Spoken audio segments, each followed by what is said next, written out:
The likes of the Black Panther newspaper and Crisis magazine are household names when thinking about Black radical publications of the 20th century.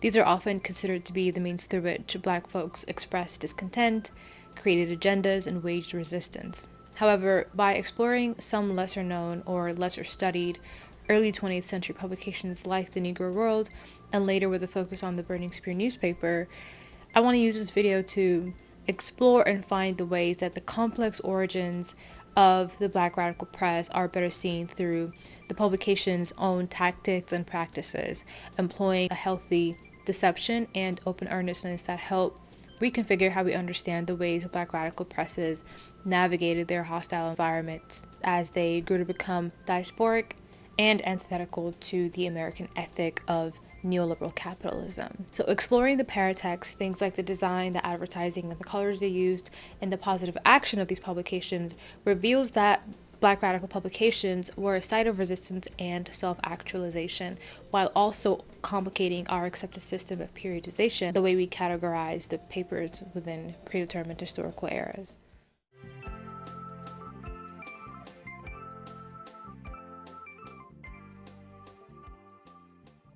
Francis Foster Smith argues that in addition to defending libelous or ignorant attacks, African American print culture was also a conduit for the reconstruction of individual and group definitions and for advocating behaviors and philosophies that were positive and purposeful.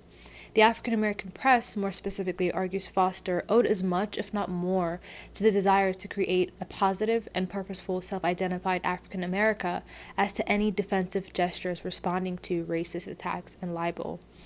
Since the response to racist attacks and libel is a more obvious trait of Black presses, like Foster, I emphasize instead the Black organizations and grassroots movements that became the drivers of positive action, the building of a purposeful self-identified African America that we see illuminated in the words they printed.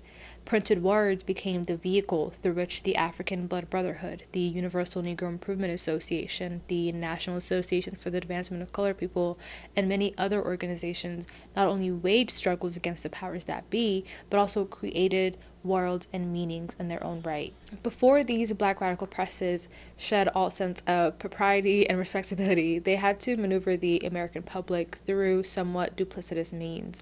In discussing early African American narratives, for example, P. Gabriel Foreman notes that many African American writers would incorporate historical allusions that both contextualize and radicalize their work by countering the putatively innocuous generic codes they seem to have endorsed.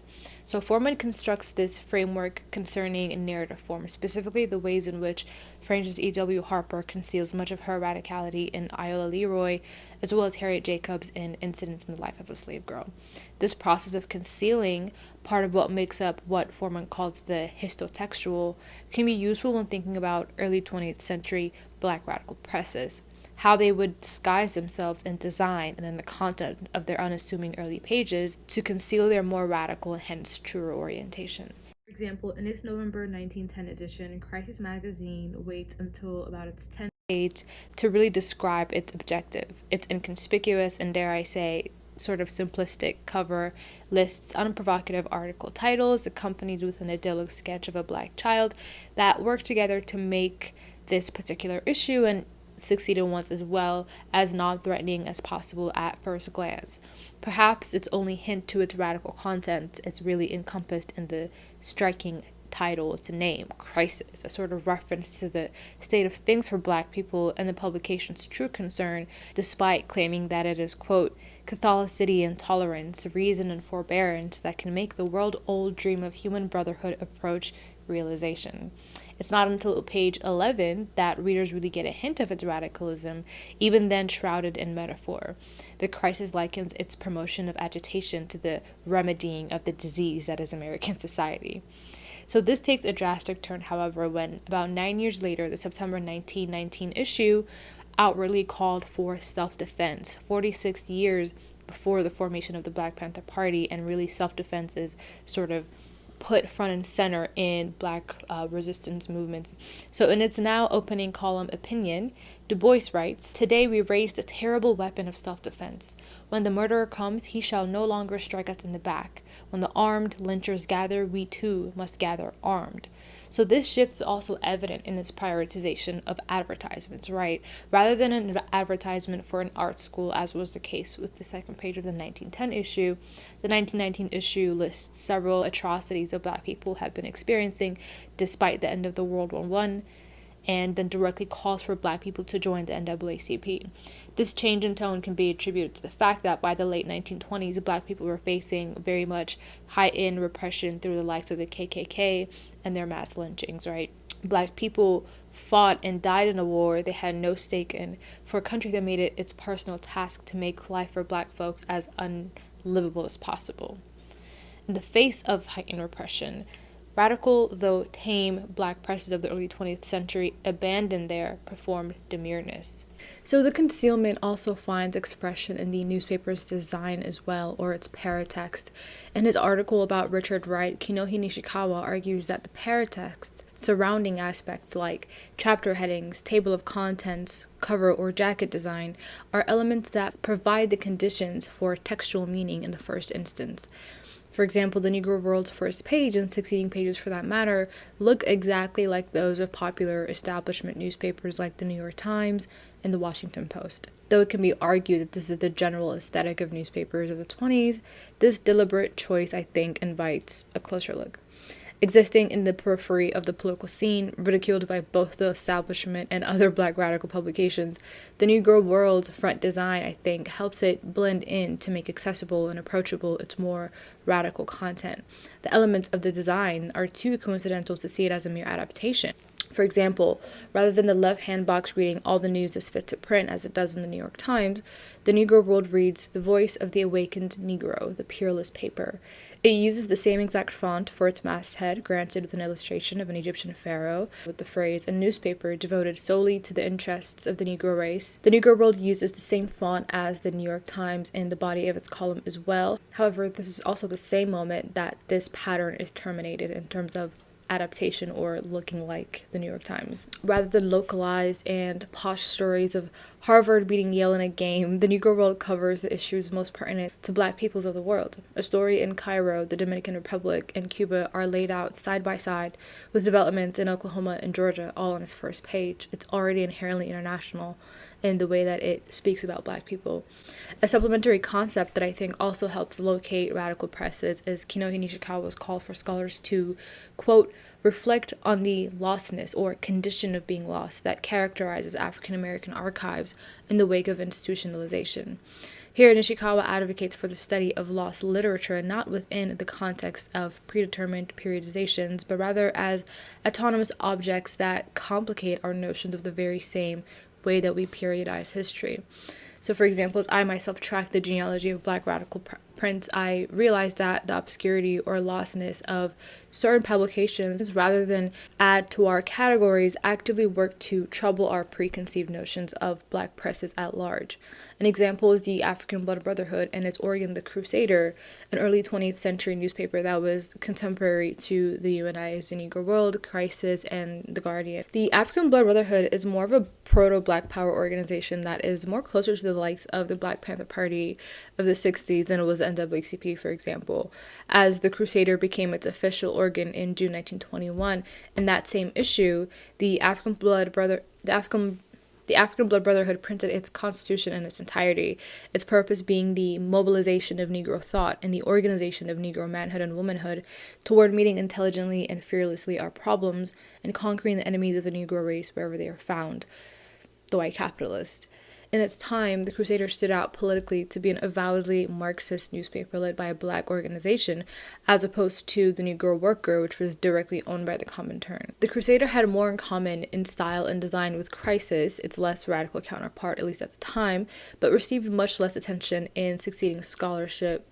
This may not clearly satisfy the condition of being lost as Nishikawa sort of envisions it in his argument about Claude McKay's lost book, with Big Teeth. However, I argue that the obfuscation or abandoning of some publications. There is an expression of lostness that reveals how the systematized periodization of Black political consciousness of the 20th century, one from integrationist and pacifist to revolutionary and gun-wielding, does not neatly fit in with the reality either. This is the crux of Nishikawa's argument. Rather than classifying newly discovered or obfuscated written works as inherent contributions to the African American literary canon, we should meditate on how they complicate said canon to begin with. So this is actually something that Cedric Robinson talks about in Black Marxism. I believe it was around page 170 something. I remember when... Give me a second, I'm gonna find it. Hold on.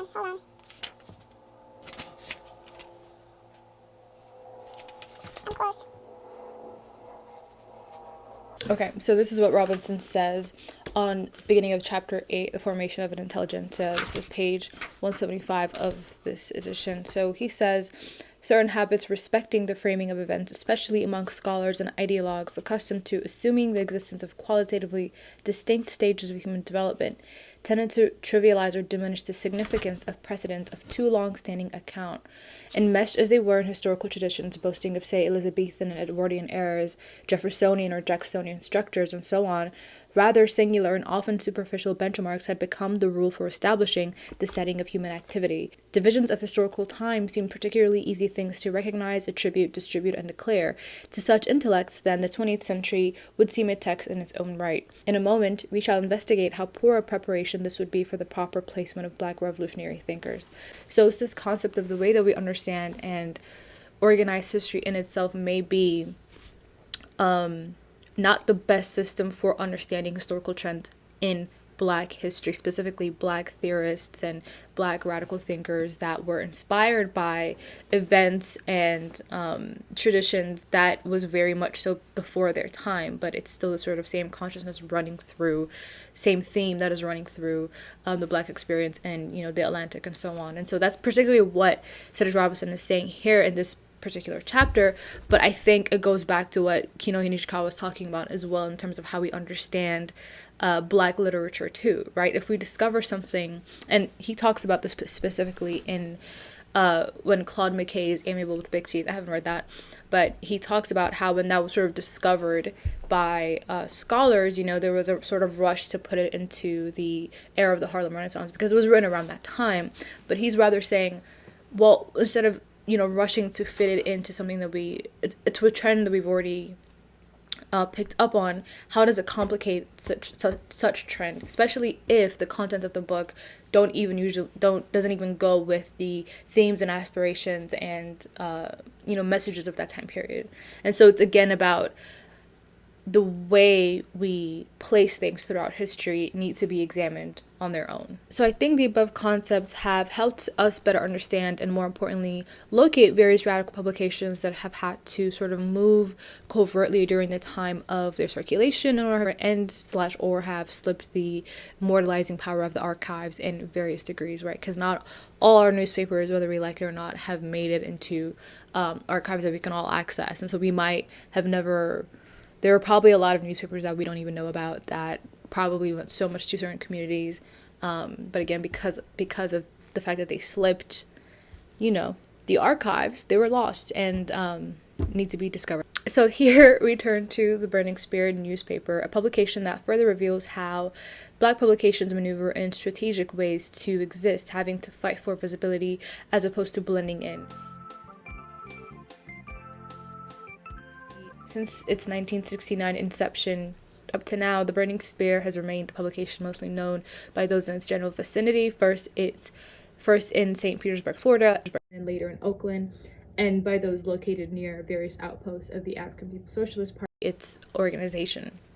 So this relative obscurantism seems curious when one considers that the Burning Spear managed to stay in print for 55 continuous years, a fact that one would think would make scholars itching to study its survival, especially since many of its peers did not. However, a Google Scholar search reveals nothing other than what the Uyghur movement itself has published. So, simply put, there is no academic discourse about a publication that is the longest-running Black Power newspaper since the 60s in the U.S., right? Or at least that of which we know. And so, by discussing the Spears and the APSP, its paratext and its lostness, I hope to explore the way in which an understudied publication not only survived state repression, but is actually involved in community organizing in various cities across the U.S., right? Before the APSP inherited the Burning Spear, the associated organization was the Junta of Militant Organizations, or JOMO, which first began printing the Spear on a monthly, though somewhat irregular basis on December 22, 1969. Unlike the NAACP and its crisis decades prior, the Spear points JOMO's politics, or what JOMO believes, on the second page of its first ever and succeeding issues. The first point immediately sets the tone of its political consciousness. It says, "The United States of America is a colonized nation where Black people are being colonized by America." And its first page, rather than filled with front cover stories, depicts an image of a mural called "Pinicking at Pasa Grill," a racist mural created by artist George Snow Hill in 1945 under President Franklin Roosevelt's federal arts grant. It hung in St. Petersburg City Hall, and this mural showed Black folk entertaining, Southern whites in minstrelsy, dark skins, distorted features, and presumably large red lips. I only have a photo of it in black and white, but it's probably, red. And so what would have been obvious to the casual St. Pete resident is that this editorial choice refers back to that one day in 1966, 3 years before its first issue, in which Joe Waller, now chairman of Malay Shatella, who was chairman of JOMO and SNCC's St. Pete chapter, along with other SNCC members, stormed City Hall in St. Petersburg and tore down the mural before marching with it and later fleeing the police. With its first issue, JOMO Through the Spear aimed to not only call back an important event in civil rights history, but to also use the event as an anchor to make clear its policies and what it seeks to do in the community. That moment was a sort of rupture, right? A moment of truth, as Alexander Avila would put it, that exposed the antagonisms already bubbling and present betwixt the Black and white population of St. Pete. By referencing this moment in the first ever edition of the newspaper, JOMO tells its Black readers that this was the sort of in-your-face kind of politics that they should expect to see. If the city won't remove the racist mural, then JOMO would. If there are many abandoned houses, then JOMO is forcibly taking them to house the homeless. It was not a gun-toting organization, but it was far from pacifist. JOMO was one of many organizations that were totally disillusioned with the American dream and liberal politics, and so their print culture became not a testament to the kind of African America they wanted to build, but rather to what they saw as a necessity of building an entirely new society that was antithetical to the America that they have known. So in succeeding editions, the Spirit continued using its cover page to grab readers and passersby attention by featuring political prisoners in full print. So the April 1970 issue featured a full photo of a young Black organizer of JOMO with bold letters reading "Free Al Courtney." The black background with a full photo of Al Courtney staring straight ahead, almost expressionless and soldier-like, was itself a political decision that immediately communicated the many messages the Spirit wanted its readers to hear. 1, the police are after a JOMO member. 2, the JOMO member is a young Black man that they probably know, and that the Spirit is currently focused on getting Al Courtney out of jail, and that it counts on its readers to help. This was a common practice for the Spirit. Throughout the 70s and 80s, the Spirit would feature Black men and women who were recently victimized by the police for various trumped-up charges that were common during the age of the FBI's counterintelligence program, or COINTELPRO.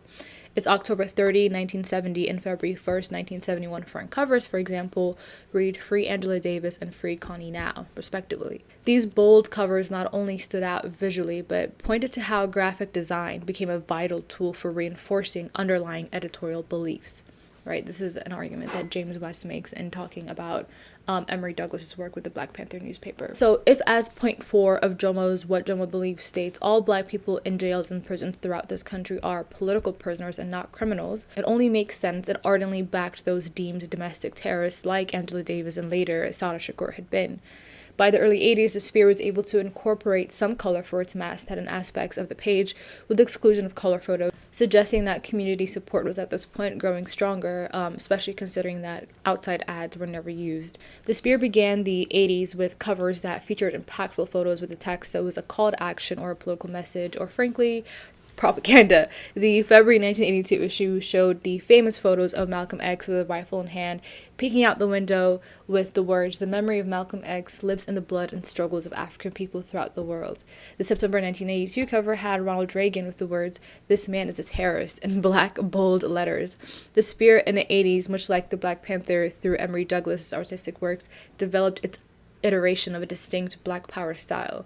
In July 1980, the Spear began using red, black, and green to color its masthead, and by the late 80s, a mixture of original political sketches and collages were used to decorate its front cover. So the Spear did not look like the Tampa Bay Times the way the Negro will look like its contemporary, the New York Times. The Spear wanted to stand out, and by doing so, it inadvertently developed its own Black Power aesthetic that always incorporated the Garvey tricolors, bold black letters, and sometimes even just one sentence that spanned the entire cover to just make one sort of thesis of what the issue is going to be about. And so what these paratextual elements point to is the complete abandonment of covert tactics that were common to the Spear's predecessors, and a look into how paratextual elements that are located around the text can be significant aspects of the text itself that reveal more about the publication's beliefs and orientation that words themselves couldn't. Artistic front covers, more a feature of magazines than newspapers, serve to not only make the Spear stand out, but also to send a political message, right? A message not hidden in early pages of ads, or quite simply reassurances, the promise that this publication doesn't hate white people, right? Like, there was, I think, a real anxiety with newspapers in the early 20th century, Black newspapers, that didn't want to come off so radical or so antithetical to the white establishment, because that inherently means, you lose legitimacy points, right? But the Spear did not care. The Spear was going to say what it said and was going to mean what it said, right? And of course, it wasn't just the Spear that was doing that. There are other newspapers, like the Black Panther Party newspaper was a really, a big one that came before the Spear. But I did want to use this video to really look at the Spear because, again, it hasn't received attention in terms of it being studied as this really, living history that it is. And so, because of the Spear's aesthetic choices, choices to make it visible, the histotextual, right, where we talked about in terms of hiding one's sort of political orientation, the histotextual becomes less relevant. Since the disillusionment with civil rights era politics and de jure wins as opposed to material change paved the way for the Black Power era, the Spear emerged within that political milieu in which Black folk felt that this nonviolent stuff would get you killed. This was very much so that moment of nonviolence, direct action has not worked in the way that we hoped it would have. And there were some people that weren't even down with nonviolent direct action to begin with, right? But this, by the late 60s, it was really very much so a shift, especially by 1966 when the Panthers established their organization. So the Spear's lostness, right, is probably best expressed by the fact that it was also not digitized until 2020 in collaboration with the University of Florida. For about 50 years, accessing the history that is the Spear was not possible for anyone outside of the physical archives in St. Pete. Hence, by employing Nishikawa's analysis, using the event of the Spear's digitization as its sort of moment of discovery, we could explore how it might inadvertently challenge or deny how we already understand the Black radical presses of the late 20th century. Though the Spear was established in 1969, the APSP was not officially established until 1972. This was in the wake of COINTELPRO, which effectively eradicated the most visible Black radical movements and leaders across the U.S. Fred Hampton, Mark Clark, and Malcolm X are but just the most known, right? It is no coincidence that Huey P. Newton himself came to St. Pete in the mid-80s to say, you might not have the Black Panther Party, but you have the Hoover House. You might not have the Black Panther newspaper, but you have the Burning Spear. So they haven't done anything by crushing one organization. What the Spear's late discovery might tell us, then, despite the seemingly ringing endorsement from one of the founders of the Panthers himself, is that though there was an overall decline of Black revolutionary movements of the 1960s, some, like the APSP, defied this trend of history and continued well into the 21st century.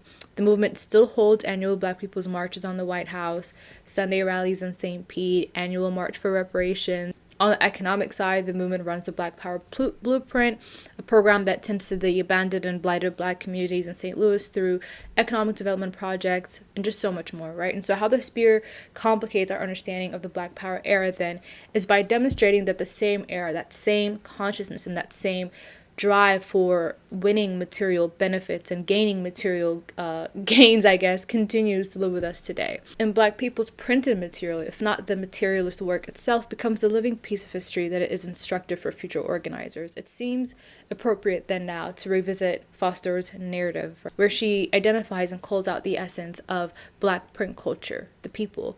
Though it is important to spend time discussing the objects and ephemera themselves, one should take heed to not forget the level of organization and collaboration it took to accomplish something as seemingly simple as printing, especially in times when Black self-expression would outright get one killed. Right? That the Spear and many other publications like it have slipped the archives and academic discourse may be more of a strength and saving grace than the visible ones who were in the crosshairs of state repression.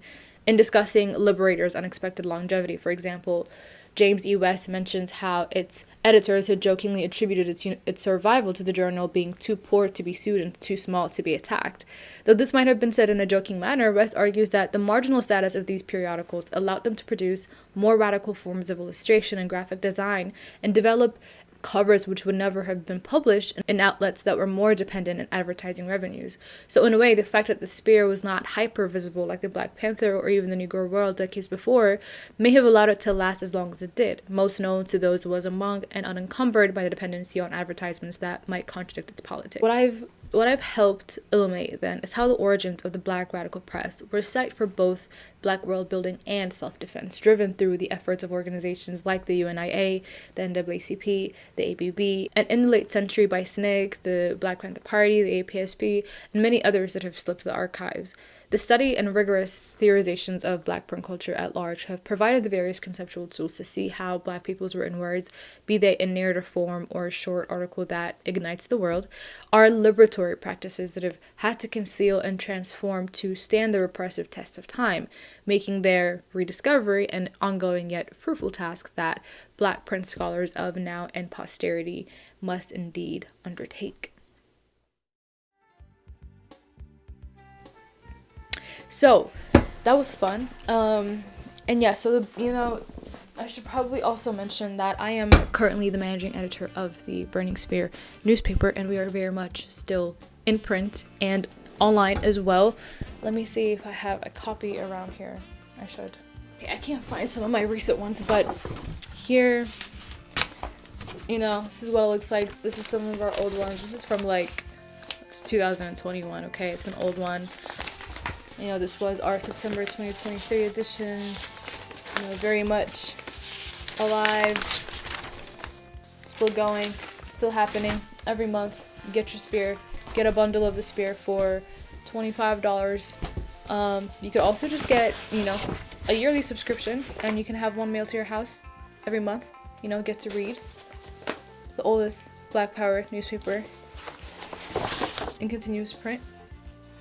This video is not sponsored, but might as well plug in, right? Anyway, glad to have you here. And of course, I'll see you in the next one.